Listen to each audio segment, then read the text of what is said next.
We have Malachi Moore, and he's ready for questions. We'll start here on the left side, third row. Malachi, how important was it to you and your teammates to really rally and get everybody together and make sure you guys stay in Tuscaloosa and not into the transfer portal, because that is common when you get a new head coach? Right.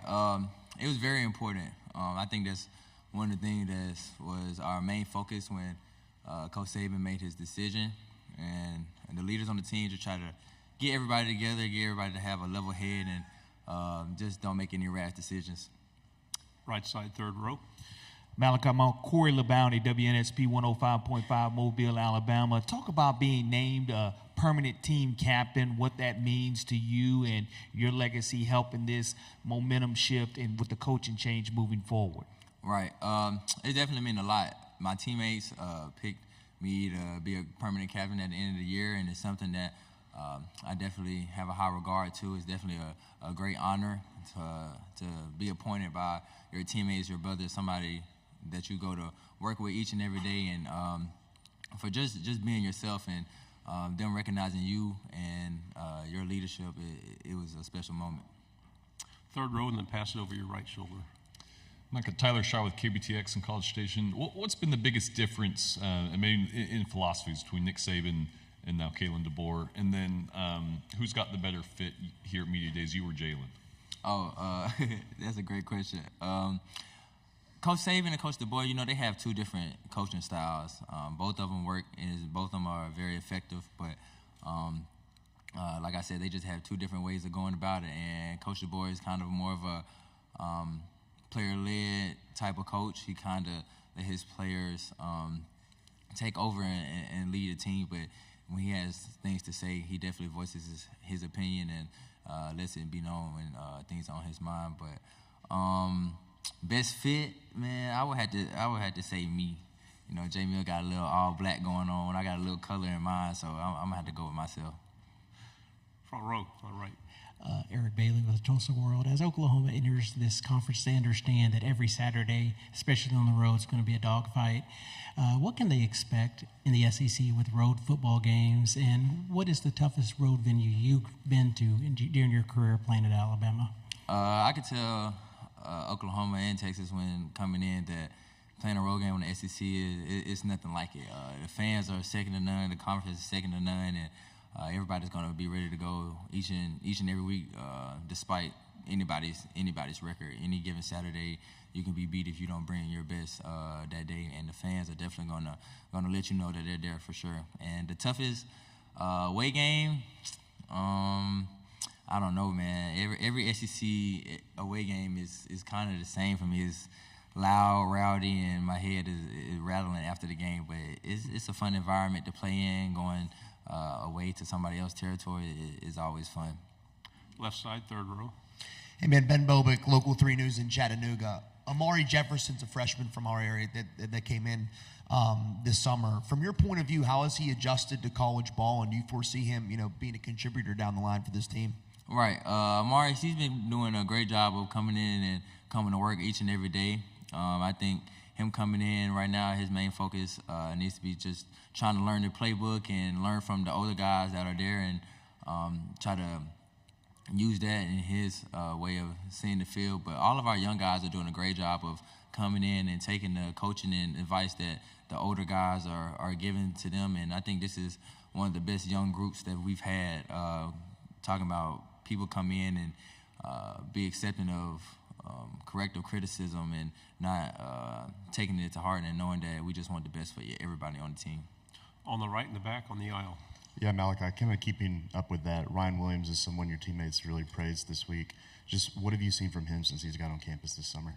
Ryan, it's crazy to see how mature he is and at such a young age. When you talk about a kid who skipped his senior year to come be a freshman in college, you don't see that every day. And when I seen him at practice for the first time, I seen why he did what he did. But he's definitely an electrifying player, and he's very smart and skilled at a very young age. He understands coverages, and it's just, like I said, just going back to his age, just to see how mature he is really wonderful.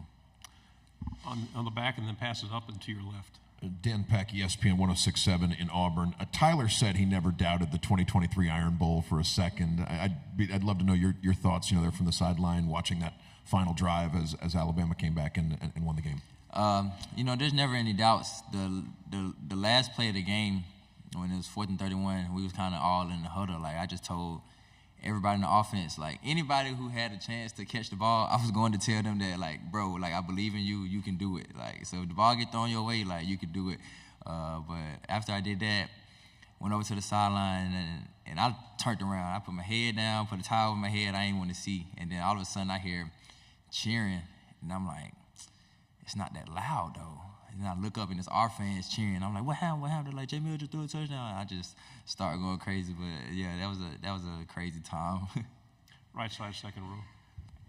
You've had a chance to play Texas 2 years in a row. I'm just curious, how do you think, just playing them 2 seasons in a row, how do you think their talent compares to the upper level of the teams in the SEC? Texas, they're a very talented team. I think Coach Sark has done a great job coming in and kind of bringing in a winning culture that wasn't there before, and the way he just took them in the first 2 years of being there. And see, last year they made it to the college football playoffs, and they're always a very talented team on defense, special teams, and offense, and it's great to have them in the SEC. 5 rows back on the aisle. Hey, Malachi, Olivia Whitmire with Channel 19 up in Huntsville. We talked with Tyler and Jalen as well about the end of the season and how you guys are using the Rose Bowl as motivation going into this year. As one of the leaders on this team, just kind of how are you reflecting on the way last season ended and using that going forward? Yeah, I think about the Michigan game almost every day, so to say. Even like fresh off a wake up, 6:30 lifts, it's the first thing on my mind coming to work every day. I think that's one of our main driving factors. Everybody that was here has that bad taste in our mouth that we didn't finish, and we were right there. And so that's definitely a determining factor of whenever we get tired or think about not doing a rep or something like that, we always remind everybody on the team, like, don't forget how that felt. Like, let's not lose sight of what happened last year and how we felt after that game. Left side, second row. Hey, Malachi, WFF 48 Cam here. Kind of a fun question for you. The Olympics are at the end of this month. I'm curious, if you weren't playing football and you were going to the Olympics in Paris, which sport do you think that you would be playing? I got this question earlier. It's crazy, but I'm gonna say basketball, just because I feel like that's the closest thing I can be an Olympian to, if that makes sense. Final question here on the end. Ryan Hennessy, MEC 13 in Birmingham. We all hear stories about Coach Saban on the practice field. You guys have told it the past few years. You got any good ones at Kalen DeBoer so far in the short time here to tell the fans? Okay, it's not really like a story. It's more like me observing. But, Coach Saban, he always had his straw hat at practice.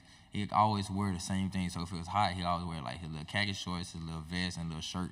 So you always kind of knew like who Coach Saban was based off his attire. But like Coach DeBoer, he has like a regular Alabama hat on, Alabama t-shirt, and some shorts. So like the first couple of practices, he'll just be standing by me. I'll be like, oh, that's Coach DeBoer, like that's the head coach right there. Like I didn't even know he was standing right there. But I think that's the biggest thing, just seeing him move around the field and not like Coach Saban just be on the defensive side. That was a big change for me. Great job. Thank you very much. Thank y'all.